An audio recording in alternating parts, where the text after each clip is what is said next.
कालिंदीपुर junction. समय दिसंबर 2003।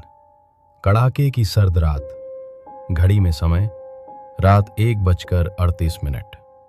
कहानी की शुरुआत। कोहरे से ढका हुआ स्टेशन, पीली बल्बों की रोशनी जो आधी जमीन तक भी नहीं पहुंचती। एक लोकल ट्रेन आखिरी सीटी बजाकर प्लेटफॉर्म नंबर 4 से निकल जाती है। डिब्बों की आवाज धीरे धीरे अंधेरे में घुल जाती है। प्लेटफॉर्म पर अब सिर्फ एक इंसान बचा था, आदित्य। थके हुए चेहरे पर हल्की राहत थी। आज कई महीनों बाद उसे नौकरी मिली थी, नाइट ड्यूटी। स्कॉलरशिप नहीं मिली, माँ की हालत खराब है, इसलिए ये नौकरी लेनी पड़ी। कालिंदीपुर स्टेशन? तो पागल हो गया है क्या? और कोई रास्ता नहीं था। फोन कटते ही स्टेशन पर सन्नाटा छा गया, इतना गहरा कि आदित्य को अपनी सांसें सुनाई देने लगी। पहली चेतावनी। फोन फिर बजा, भारी ठंडी आवाज। स्टेशन मास्टर ऑफिस खोलो। अलमारी की दराज में एक रजिस्टर है, उसे पढ़ो। वहां लिखे नियम तुम्हें जिंदा रखेंगे।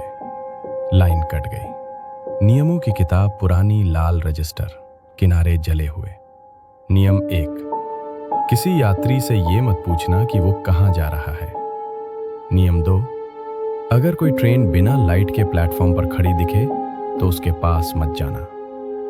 नियम 3, अगर टिकट बहुत पुराने हों या छूते ही हाथ सुन्न पड़ जाए तो उन्हें लकड़ी के पुराने बॉक्स में रखना। नियम 4, काली स्याही में। रात 2:17 के बाद प्लेटफॉर्म की ओर मत देखना। अगर सीटी या ट्रेन का हॉर्न सुनाई दे तो समझ लेना तुम्हारी बारी आ चुकी है। आदित्य का गला सूख गया।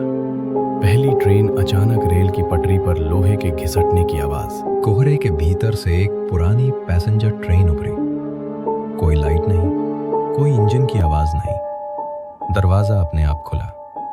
आवाज, टिकट।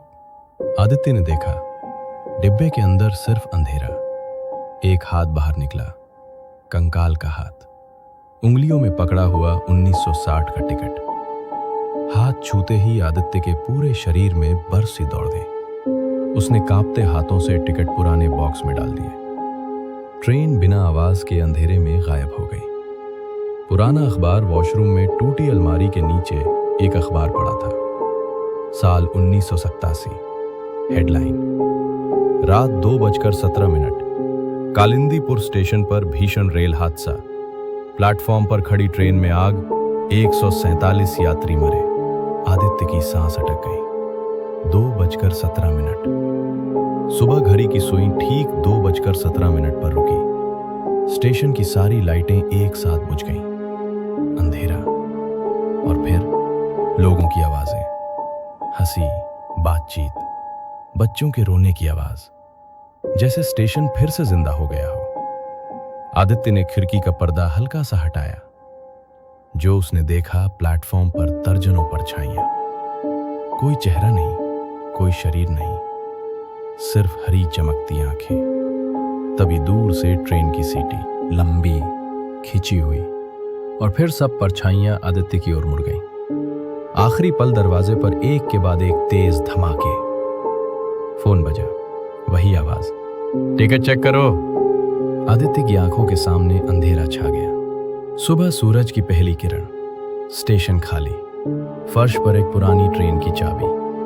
स्टेशन मास्टर आया। तुम बच गए, क्योंकि उनमें से एक ने अपनी मौत स्वीकार कर ली। ये स्टेशन उनका आखिरी पड़ाव है। अंतिम पंक्तियां। समीर का मैसेज, आज फिर नाइट ड्यूटी है। आदित्य ने प्लेटफॉर्म नंबर 4 की ओर देखा। कुछ यात्राएं कभी पूरी नहीं होती।